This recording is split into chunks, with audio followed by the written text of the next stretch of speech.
Pinos mo sa red. Yan yung baka picture lang yan. Okay. Pagkita in us, we cannot do everything. Without Him, we can do nothing. So let's pray to the Holy Spirit. Hallelujah. Thank you, God. Oh, come, Holy Spirit, come. Come, Holy Spirit, come. Oh, come, Holy Spirit, come. Take over in my life. Sabay-sabay tayo. Oh, come, Holy Spirit, come. Come, Holy Spirit, come. Come, Holy Spirit, come.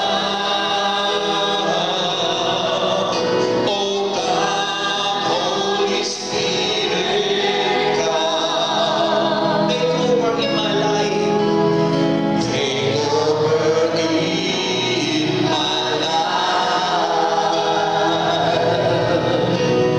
For upon me, Holy Spirit.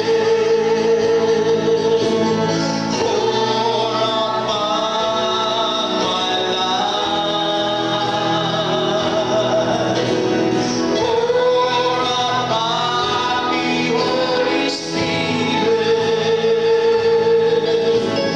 Take over in my life.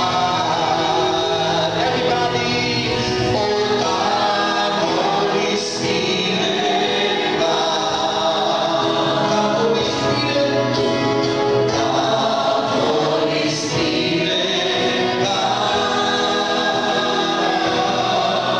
Oh God, Holy Spirit, come. Take over in my life. Holy Spirit, come on me. Holy Spirit, come.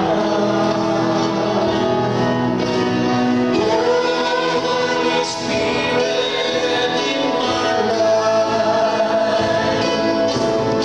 Take over in this place.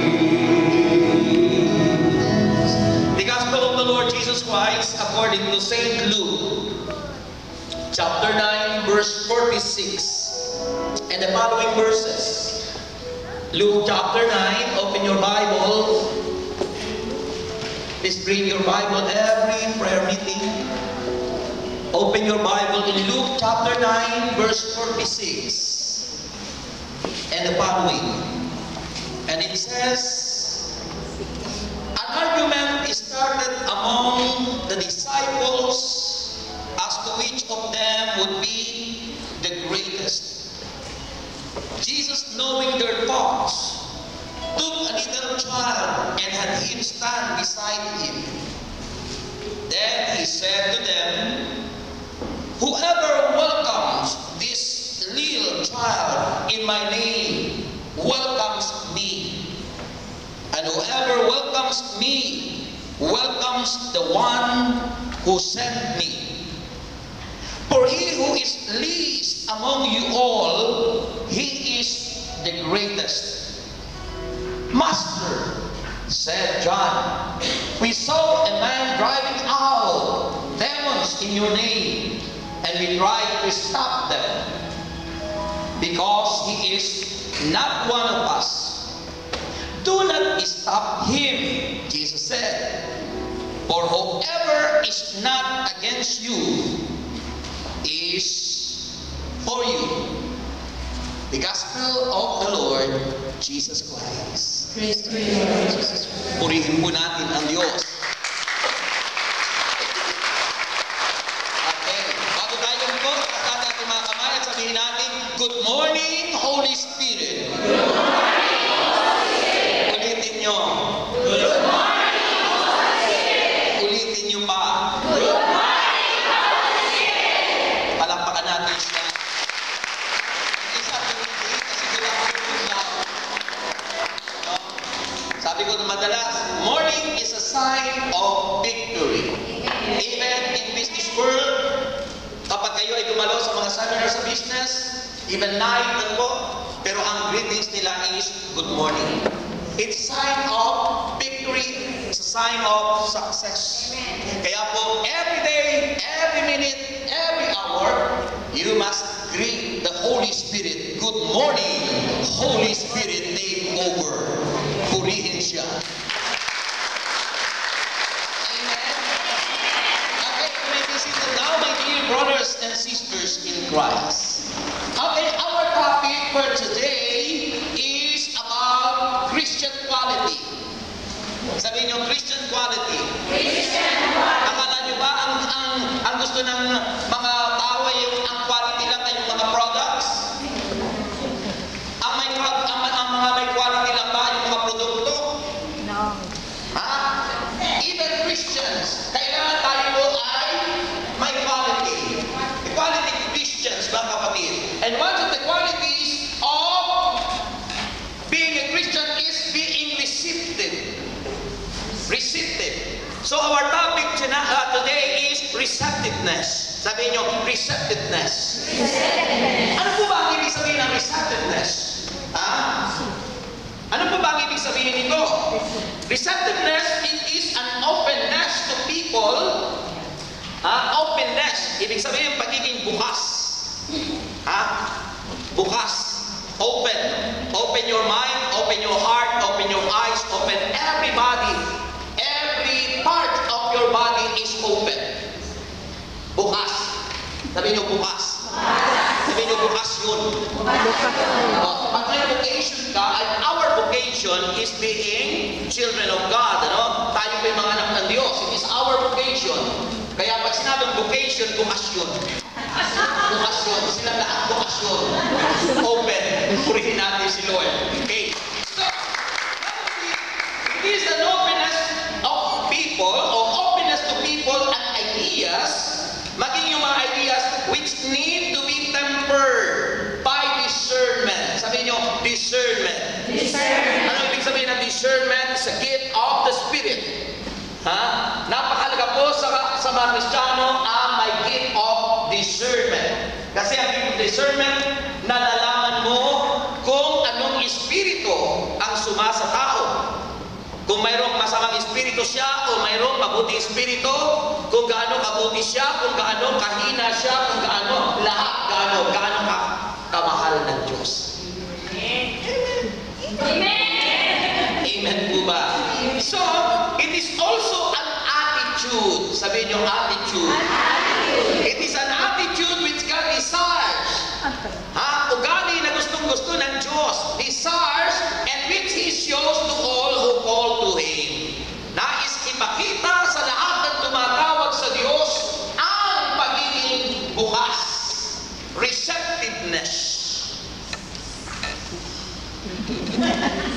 Amen. Kasi kung hindi bukas ang isang tao, you cannot receive them. You cannot receive the teaching of the Lord.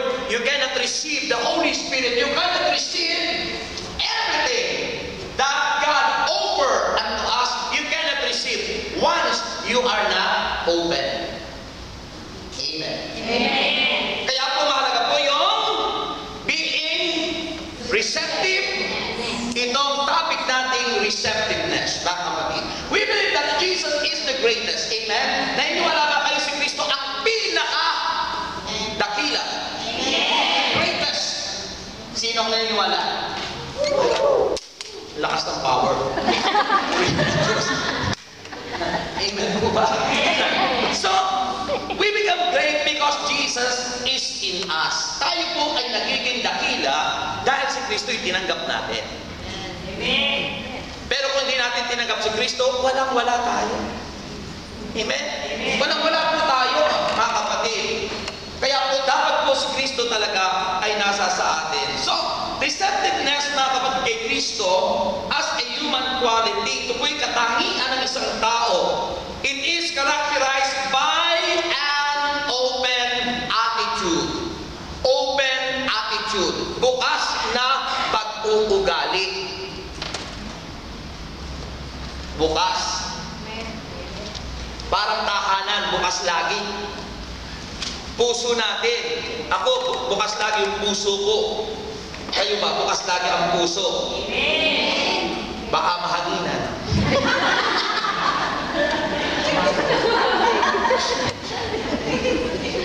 Bakit ka tumawa? Diba? Okay, so, bukas ang puso natin. Bukas para tanggapin ang mabuting balita. Para tanggapin ang mga ideas. Ha? May mga tao ayaw tumanggap ng ideas ng iba. Bakit sarado ang puso? Sarado ang isip? Sarado yun nga, isip ko. Kaya, minsan may mga kasama, no? Di ba, ng kasama, no? Mayroon kang suggestion, mayroon kang nais ibahagi, pero hindi bukas. Kasi sarado. Sarado ang pag-iisip, sarado ang puso, sarado. Yun yung mga taong ma-pride, yun yung mga taong very proud sa kanyang sarili, sapagat ang taong bukas sa kanyang puso, natatanggap niya ang lahat. Yung mga pumalakpak na yung answer prayer. Parang yung pagpalakpak ang iwas na story niya.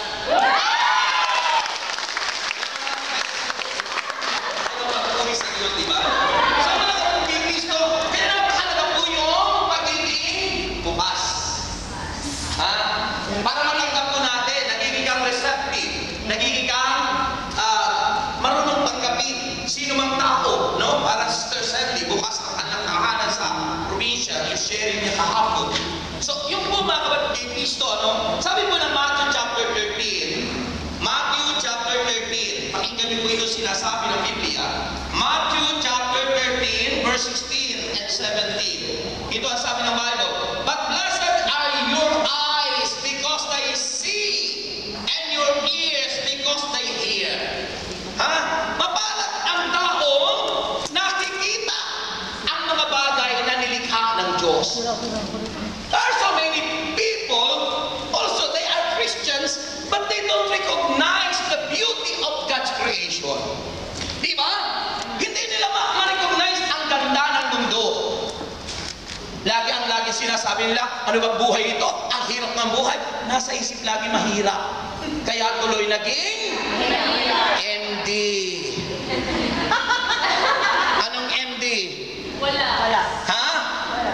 Matagal ng dalaga. Masakit na mapakinggan kapag sinabing matandang dalaga.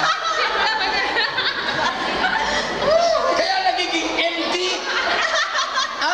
Kapag kayo close ang inyong isip, puso, kaluman, lahat nagiging empty. Purihin ang Panginoon. So, malaman kay Kristo, kaya mapalad raw yung mga nakakakita, sabi ron, blessed are your eyes because they see. Dahil bukas ang inyong mga paningin, nakikita nyo ang dapat yung makita. Ang kagandahan ng nilikha ng Diyos. At ang sabi, and your ears because they hear. Ang kanilang mga tinga sapagkat narinig nila ang dapat marinig. Samantalang sabi sa mga scribe and Pharisees, for I tell you the truth, many prophets and righteous men long to see what you see, but did not see it. Hindi nila narinig, hindi nila nakita, ang pinakamimithi nilang makita. Bakit? And to hear what you hear, but did not hear it. Mayroong gusto silang marinig, pero hindi nila narinig.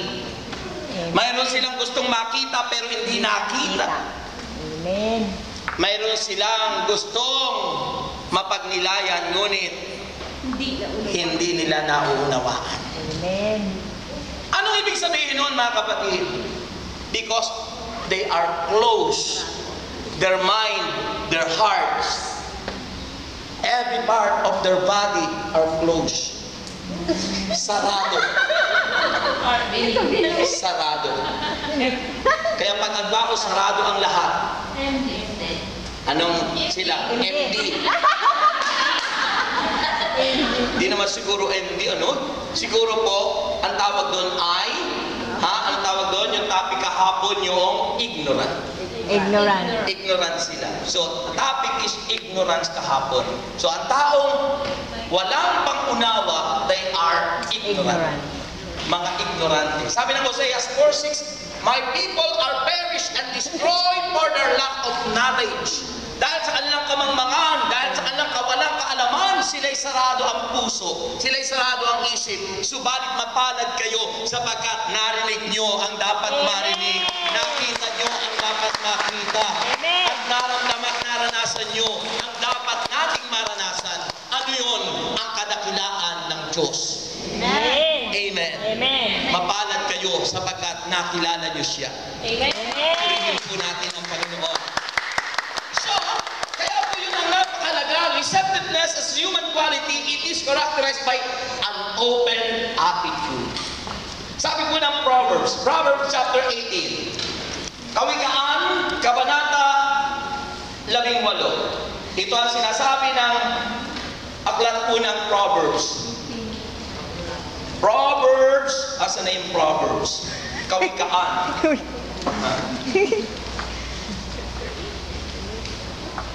Sabi rito, Proverbs chapter 18, verse 15. Ito ang sabi ng Biblia. Proverbs chapter 18, verse 15. Ang sabi ng Bible, the heart of the discerning. The heart, ang puso ng mga taong may gift of discernment. The heart of the discerning acquires knowledge. Nagkakaroon sila ng karunungan, kaalaman. Acquires knowledge. The ears of the wise seek it out. Purihin po natin ang Panginoon. Maging ang kanilang mga tenga ay natututong makinig. Amen po ba? At yun ang nais ng Panginoon. So, being receptive, it is an aspect of love. Amen. Amen. Kaya mo natatanggap, halimbawa may taong lumapit sa iyo, bukas ka, natatanggap mo siya because it is the aspect of love. Pag-ibig, di ba? Sino sa inyo ang in love? Kanino kayo in love? Ha? In love ba kayo? Amen. Mahalaga po yung maging in love sa Diyos, mga kapatid. Kaya nga po, yung pagiging receptive, it is an aspect of love, mga kapatid. Sabi ng John chapter 19, pakinggan niyo po ito. 19 verse 26-27. John chapter 19 verse 26 and 27. At sabi ng Bible, ito, when Jesus saw his mother, ito po yung panahon na si Kristo po ay ipinako sa krus. Sabi ng Bible, when Jesus saw his mother there and the disciple whom he loved, si John the Evangelist, standing nearby, he said to his mother, dear woman, here is your son. At ang sabi po, and to the disciple, here is your mother. And from that time on, this disciple, John the Evangelist, took her into his own. Kaya si Mama Mary, nang matapos ipako sa krus si Kristo, ay doon na tumahan sa bahay ng mga alagad. Sabi ng Bible, ito sa Abron, from that time on, this disciple, si John the Evangelist, took her into his home. Amen. Amen. Si Mama Mary yung tinutukoy. Bakit natanggap ni John the Evangelist? Bakit natanggap ng pinakamamahal na alagad ni Jesus ang bilin? Because he had these qualities. being receptive. Marunong tumanggap dahil bukas ang puso, bukas ang kalooban, kaya't natatanggap ang lahat ng aral ng Panginoon. Amen. Amen. Amen. Pag ang tao hindi bukas, walang quality na receptiveness, yun. Kaya nga hindi nakakapag-tithes yung iba, di ba? Because they are not open. They have no this kind of quality, which is being receptive. Because once you are closed, you cannot say that you are receptive because you are closed. Ha? Amen po ba? Amen. So yun po mga kapatid kay Kristo. Sa Acts chapter 2 verse 44, Acts chapter 2 verse 44 to 45, sabi po ng banal na kasulatan, dito kayo tumingin sa akin. Acts chapter 2 verse 44 to 45. Ang sabi ng Bible ay ganito: all the believers were together and had everything in common. Ang mga Kristiyano ay nagkakaisa, magkakasama, hindi sila nagsisiraan. Amen. Magkakasama, walang naiiwan dun sa kusina. Lahat nakikinig ng salita ng Diyos. Walang Marta. Ha? Lahat nakikinig. Kaya nga pinahalaga ng Panginoon si Maria na kapatid ni Marta at ni Lazaro. Ha? At ang sabi ni Jesus, mapalad ka Maria sapagkat hindi aalisin sa iyo yan ng Diyos. Bakit? Ha? She gave time. She listened to the voice of God. Ha? Mayroon siyang quality na being receptive. Bukas ang kanyang puso, bukas ang kanyang kalooban para tanggapin ang mabuting balita ng kaligtasan. Grabe. Alam mo, grabe yung palakpak niyo sa Panginoon. Answered prayer ngayon na. Amen! Kaya yun po mga kapatid kay Kristo. So all the believers were together and had everything in common, selling their possession and goods. Isipin mo, dahil sila ay receptive, ha? Maging ari-arian nila pinagbibili. Ang lakas ng power nun, no? Ang anointing. Ha? Power. The power of God, the power of the Word, no? Di tulad doon sa Dubai at sa Abu Dhabi kapag ako nagpipreach doon nung last year. Haba? Kapag tumaas ang kamay ng mga Indians, ang lakas ng pero hindi naman lahat, ano? May mabango rin sa kanila. May perfume. Pero tingnan nyo po, yung mga Pilipina, kapag tumaas ang kamay, talagang power ng Diyos ang nararanasan. There is power. There is anointing. Hallelujah. Amen ba? So isipin nyo, tinan nyo, because of this quality, mga kapatid ko, being receptive, all the believers were together and had everything in common. Sila'y nagkakaisa. Bakit hindi nagkakasundo minsan ng Kristiyano? Dahil some are closed. Ang ilan ay mga sarado. Dahil sa pagiging sarado ng isip, puso at kalooban, hindi matanggap maging ang mga ideas ng bawat isa. Hindi matanggap kung ano ang mga suggestion. Hindi matanggap kung ano ang dapat pagkaisahan. Amen. At yun yung mga tao. Kaya malalaman nyo kung sino yung mga taong sarado ang isip, puso at kalooban. Hindi ka matatanggap, maging ang idea mo, maging ang mga kung anong dapat pagkasunduan, hindi siya makikipagkasundo. Amen. Yan yung mga taong proud sa sarili. Amen. Ha? Amen. Yun ang capital of sin, pride. Amen po ba? Amen. Amen. Sabi nun, selling their possession. Pinagbibili nila ang kanilang mga ari-arian and goods. They gave to anyone as he had need. Ibinibigay nila sa mga nangangailangan na kanilang mga kasamahan. At ang sabi, every day, they continued to meet together in the temple courts. They broke bread in their homes and ate together with glad and sincere heart. Sila'y nakakatipon sa templo at nagpipira-piraso ng tinapay, hindi itinatago at inuuwi sa bahay. O di ba mga taong gano'n, no?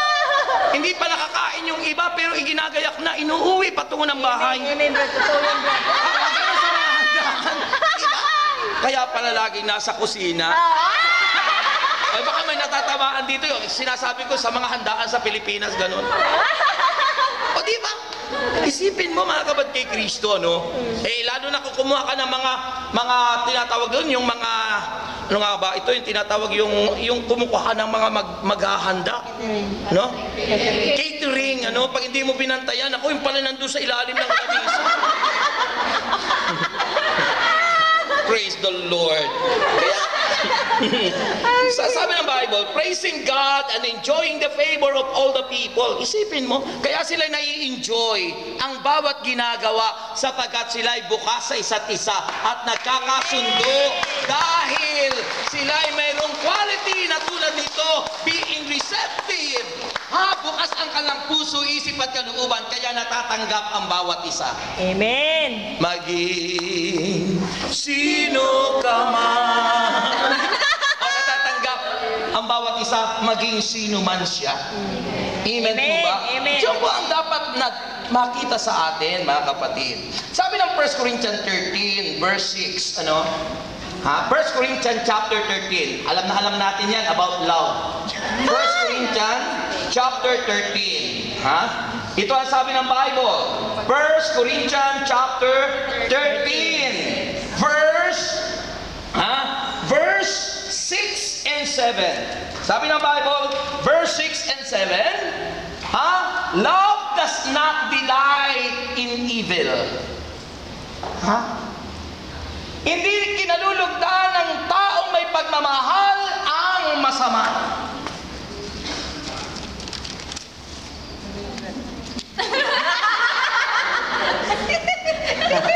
Love does not delight in evil, but rejoices with the truth. It always protects, always trusts, always hopes, always perseveres. Nagtitiwala sa isa't isa. Hindi nag-iisip ng masama sa kanyang kapwa. Love is what, mga kapatid? Sabron, it is not easily angered. Love, it keeps no records of wrongs. Ang mga taong nagmamahal, bukas ang puso, hindi nagkikip ng records of wrong sa kanyang kapwa, hindi itinatanim ang mga sama ng loob sa kanyang puso para sa kanyang kapwa. Because they were open. Sila'y bukas ang puso't kalooban because their qualities is being receptive. Amen. One of the qualities of a Christian. Amen po ba? Amen. At kailangan po nating lahat. Gusto niyong lumago ang inyong ministry? Kailangan maging bukas ang puso't kalooban. Amen po ba? Amen. Amen. Amen. Amen. Amen. So how do we apply these qualities? Paano natin i-apply itong quality na ito? Paano natin i-apply sa ating buhay, mga kapatid? Yung pagiging receptive. Number 1. Sabi ng Bible, thoughtful receptiveness requires discernment. Hindi naman basta tanggap ka ng tanggap, kailangan mo ng discernment. Baka naman mamaya magnanakaw na yun, tinanggap mo, pagkatulog mo, wala na yung lahat ng gamit mo. Kasi kung tayo thoughtful, ibig sabihin, pagka maalalahanin kasi ang mga Kristiyano, ay baka naman mamaya, yung pinapasok mo ng bahay, hindi mo na diniscern yun, ayun pala yung magnanakaw.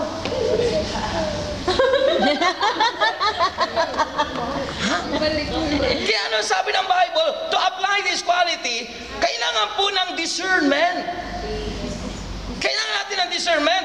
Being thoughtful and receptive requires discernment. Sabi ng 1 John 4, verse 1.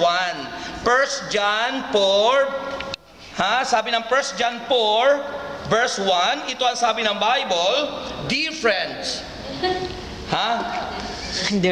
dear friends, do not believe every spirit. Wag nyo raw kaagad-agad paniniwalaan. Ano po? But test the spirits from God. Kailangan i-discern natin kung ito ba ay mula sa Diyos. Amen. Oh, kumatok ng bahay sa iyo. Sister, hotel, sa Pilipinas may nagkakaganyan, ginagamit yung mga pangalan namin. Kunwari, nagpipray over. Nagpapakilalang ganito, ganyan, para lamang tumanggap ng gustong pagsasamantala.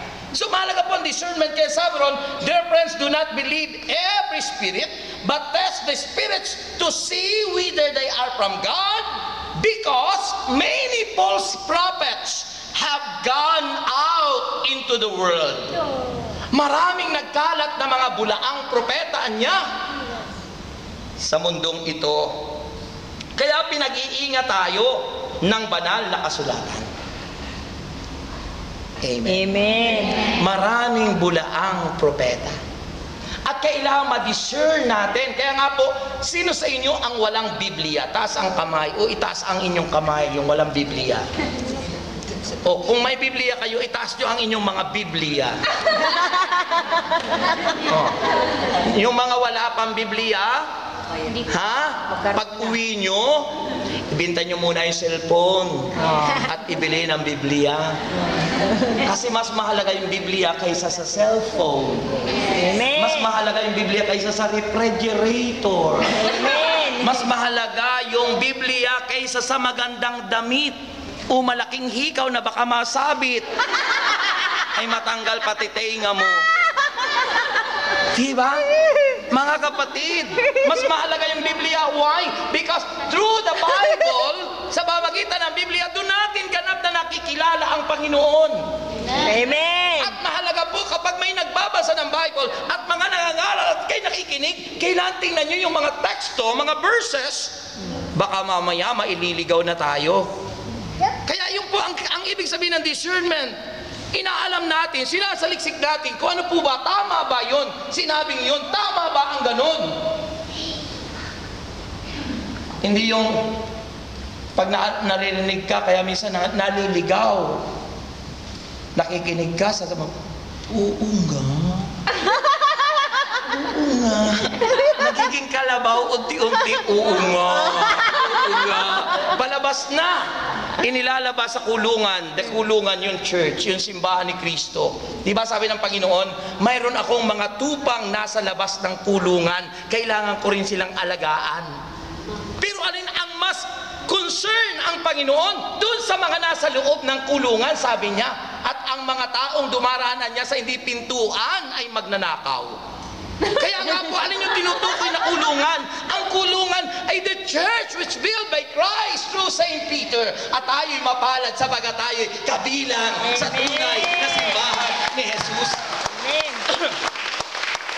Huwag niyo naman sasabihin yung mga nasa labas ay mali, kasi sabi ng Panginoon din ay iniingatan din niya yon. Kaya nga sabi ng Panginoon sa ating readings, ano sabi ng Panginoon? Sabi ni John, Master, said John, we saw man driving out demons in your name, and we tried to stop him because he is not one of us.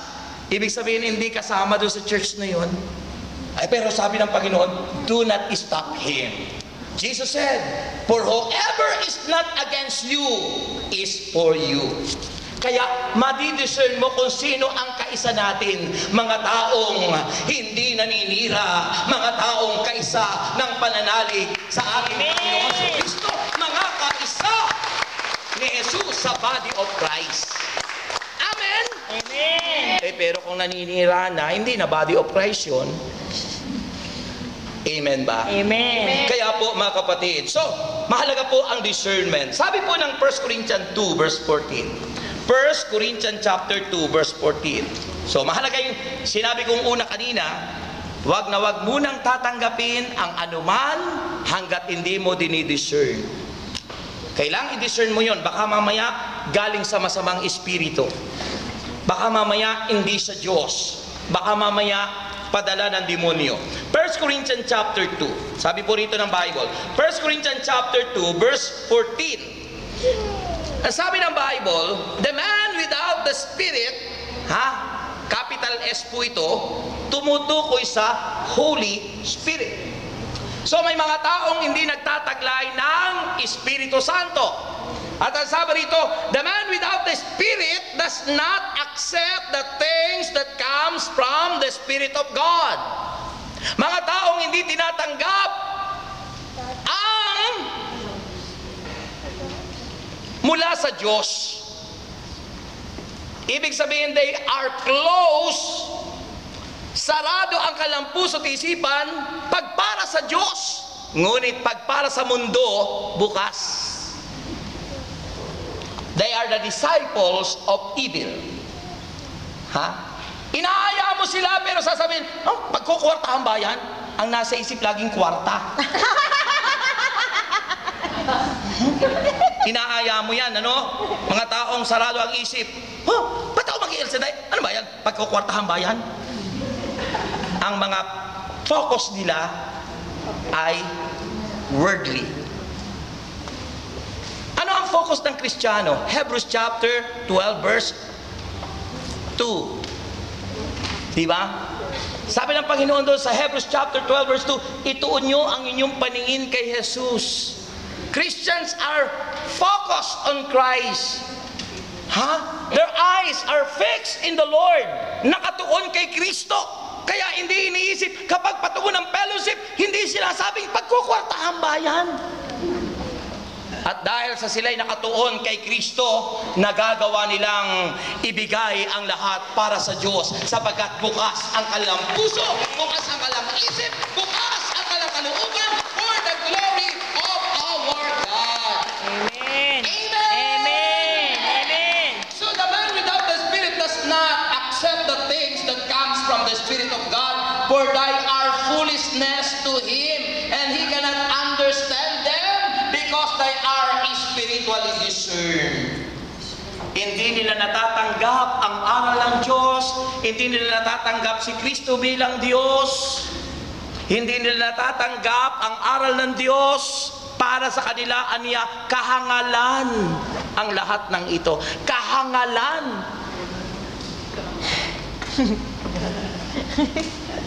Pero mapalad naman ang sinasabing tayo mga hangal. Amen. Mas mabuti pang nahangal tayo sa salita ng Diyos kaysa sa nahangal sa andungan ng hindi naman niya tunay na asawa. Amen. Ay mas mahirap yun. Amen. Nasiraan ang ulo dahil nakisama sa iba. Nahangal dahil nakasama sa kapwa niya. Diba? Usong-usong ay same-sex marriage. That's a sign of the times. That is sodomy, sin. That's the sign of the times. Ang tanda ng pagbabalik ni Kristo. Kaya nakikigaya na ang mga Kristiyano at mga Pilipino dahil sa ibang bansa sa Amerika. Niligal nila yun, mga kapatid. Against the will of God. Hindi nila discern. Because, sabi nga ng Bible, ulitin ko, the man without the Spirit does not accept the things that comes from the Spirit of God. Hindi nila matatanggap ang mula sa Diyos. Kaya nga, nilalabanan nila ang aral ng Diyos. Nilikha ng Diyos ang tao, babae at lalaki, walang nilikhang alanganin.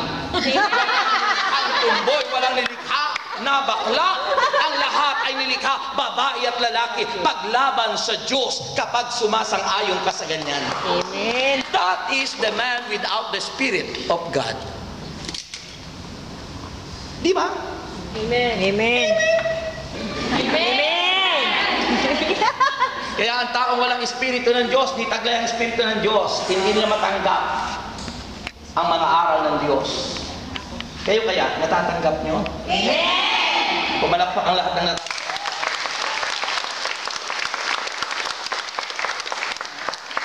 Kaya yung mga taong walang Espiritu Santo, ayaw tanggapin ang aral ng Diyos. Hebrews chapter 5 verse 14. Sabi po ng Hebrews, chapter 5 verse 14.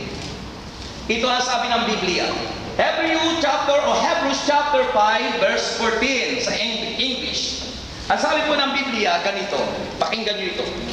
But solid food is for the mature, who by constant use have trained themselves to distinguish good from evil. Sino raw ang nakaka-distinguish ng good and evil? Those who are matured. Amen. Yung mga taong matured sa pananampalataya, Kristyanong gusto lang ay pagpapala. Puro pagpapala ang nasa isip. Ay, hindi ko sinasabi masama, no? Dahil sabi ng Panginoon yon, but we need to grow. Kailangan lumago sa teaching ng Panginoon, sapagkat kapag lumago ka, ay maya-apply mo ang pagiging bukas at matatanggap mo ang aral ng Diyos. At ang aral ng Diyos ay sasabuhay mo. At pag nasabuhay mo, sa pagpapalaki ka, kapatid. Amen. At pag pinagpala ka na, huwag mo naman kalilimutan yung nangangailangan. Amen. Amen ba? Amen. Parang yung iba hindi makapalakpak sa aral ng Diyos, ano? Amen. Di ba?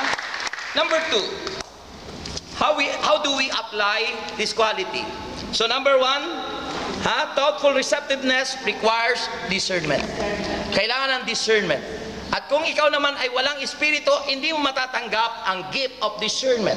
Kasi it is a gift of the Holy Spirit. 1 Corinthians 12 and 1 Corinthians 13 or 14. Okay, that's the gift. Remember, we serve God through the gifts of the Spirit. Pag kayo naglilingkod sa Diyos at hindi sa pamagitan ng gifts, mabubore kayo. Mabubore kayo, mga kapatid. Hindi kayo mag-i-enjoy. Maraming nag-i-enjoy sa paglilingkod sa Diyos dahil ang alang paglilingkod ay nakabatay sa regalo, sa gift of the Spirit na tinanggap nila mula sa Diyos. Amen! Kanina thoughtful, ngayon na may thoughtless. Pag sinabing thoughtless, yung pagiging thoughtless, yung bang hindi ka maalalahanin.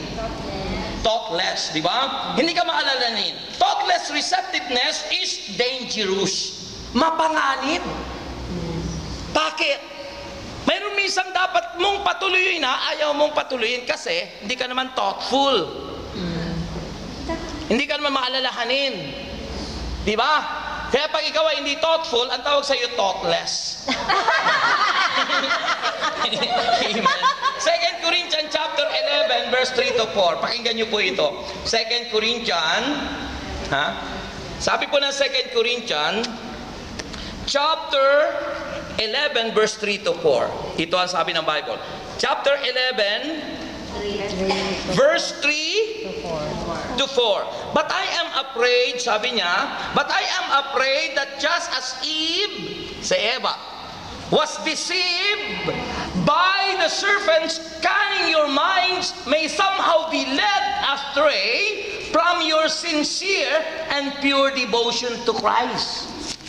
Pag tayo daw ay naging tulad ni Eva, na siyang natangay ng tukso, hindi niyo pwedeng sasabihin, oh, tukso!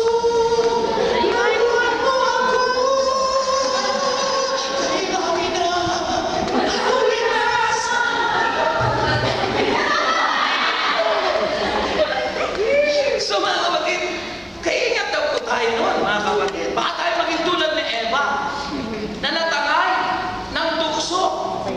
At ang sabi ron, for if someone comes to you and preaches as Jesus other than Jesus we preach, or if you receive a different spirit from one you receive, or a different gospel from the one you accepted, you put up with it easily enough. Kasi minsan, patuloy na lang ng patuloy. Kaya po yun ang sinasabi ng banal na kasulatan. Mayroon naman mga, yun nga,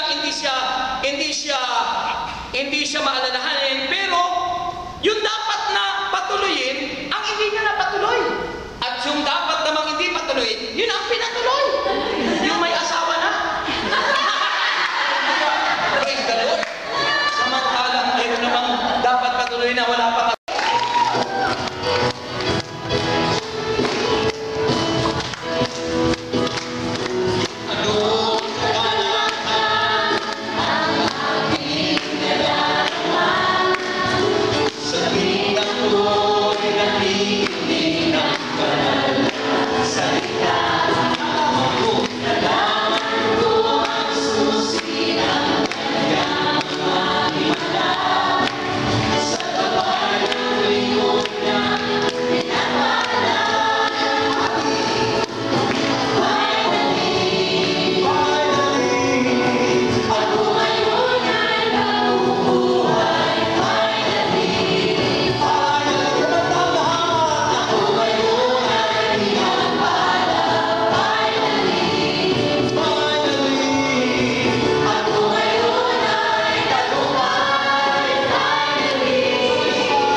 puso ba kayo? Meron kayong puso? Kasi minsan, nakarinig ako ng nag-aaway ng mag-asawa. Sabi ko, wala akong puso. Hindi ko na ako mahal. Parang drama. Narinig ko, lumagabo. Sinampal. Hindi ko wala akong puso. Bakit nasasabi walang puso? Kapag hindi siya pinagkaharian ng Diyos. Kapag walang pag-ibig, ano? Ang taong walang pag-ibig, walang Diyos. Because God is love. Kaya nga yung taong may Diyos, may pag-ibig. At ang pag-ibig na isi-share. Kaya namamahal mo. Bakit brother Rex, namamahal ko yung hindi ko naman asawa? Hindi ang pag-ibig. Last yan. L-U-S-T. Last pita ng laman yan.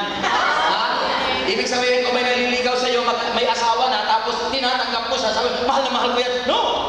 Malulupa tayo. Amen. Okay. Hindi pag-ibig yun. Pita ng laman yun. Last of the flesh yun. Kaya dapat po, i-discern mo at tunay na pag-ibig. At hindi against the will of God. Okay. So finally, tandaan po natin, how do we apply this quality? Kailangan po, spiritual receptiveness is fruitful. Sabi niyo, fruitful. Fruitful. Mabunga, hindi mabunganga. Kung ano na pang pagsasabihan mo, salit na bunga, bunganga ang ibig. Magkakaloob ka rin lang sa panangay na tulong. Kung ano na pagsasabihin mo, hindi mabunga, mabunganga yun. So, kailangan sabi nun, John 15:5, di ba? Sabi ng Panginoon, ako ang puno ng ubas, kayo ang mga sanga. Ang nananatili sa akin at ako sa Kanya, ang siyang mamumunga ng sagana. Nagiging fruitful. Nagiging fruitful. Pag nananatili sa Panginoon, nagiging fruitful, mabunga. Sabagat sabi ng Panginoon, sapagkat wala kayong magagawa kung kayo'y hiwalay sa akin. Receive those people na nangangailangan ng tulong kung tayo hiwalay sa Diyos. At yung qualities na ito wala sa atin. Dahil ang qualities na ito ay nagmula sa Panginoon, kaya natanggap lahat tayo ng Panginoon.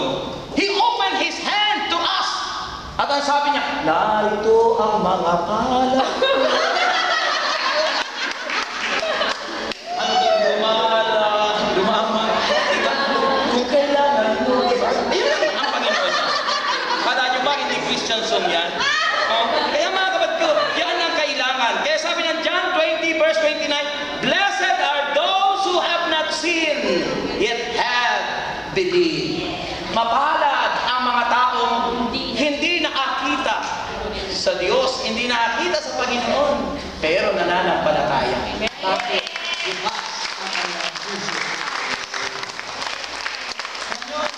Mula nung ako maging Kristiyano, dati noon hindi ko natatanggap ang aral ng Panginoon. Ang mas tinatanggap ko yung pag sumisigaw doon sa may bahay namin, anong tumama? Yun. Natakay pa ako ng ulikta nun pero ngayon, natatanggap ko yung aral ng Diyos. At kapag sinasabuhay ko yung aral ng Diyos, napifeel ko ang presence ng Diyos. You cannot feel the presence of God unless you live His message. Kailangan isabuhay mo. Kailangan gawin mo. At pag ginawa mo, siya. Kung ikaw ay empty ngayon, darating ang panahon.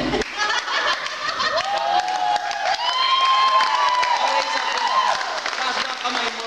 Sabihin mo, Panginoon, nais ko po na matupad ang nais mo na katangian ng isang tunay na Kristiyano ang pagiging pas. Kaya naman, binubuksan ko ang aking papapabasin. Tinatanggap kita. Na aking Panginoon, aking tagapagligtas. At mula ngayon, ina-alay ko ang aking buhay para kay aking mapag-iwalay. At sinasabi ko ngayon, ako'y lumalapit, sumasamba, at nagpupuri sa iyo, aking Ama. Praise the Lord. Worship Him from your heart. Sambahin mo siya mula sa iyong puso.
natin lahat.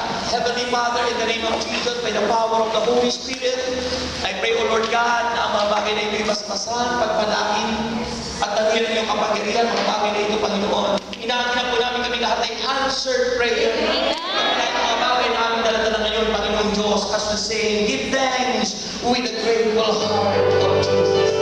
Pasalamatan natin siya, may opening our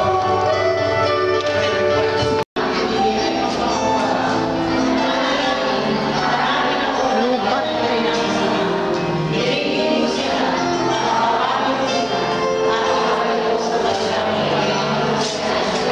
Ito ang salita ng Diyos.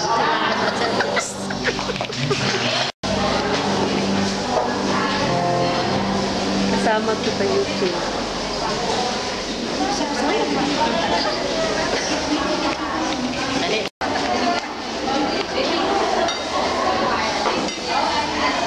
It's okay, sis. Sige na, sige. Go ahead. Ano yan? Video? Pasaway ka naman. Video pala. Video pala. Video pala. Video pala. Hindi pa naman ako sumagalaw. Hindi pa naman ako sumagalaw. Kaya nga. Video pala yun eh. Video kasi lalabas ko sa YouTube. Tingnan niyo sa YouTube. Sa YouTube ito bukas. Sa YouTube ito bukas. Kita pala yung pagtakbo ko. Oo. Jesus! Akala ko Lalabas ito sa YouTube. Ikaw kanina, marami ka na. ako marami. Oo, nakamarami ka na kanina. Bakit sila na? Lalabas ito sa YouTube. Makikita niyo ito sa YouTube bukas. Tingnan niyo sa YouTube.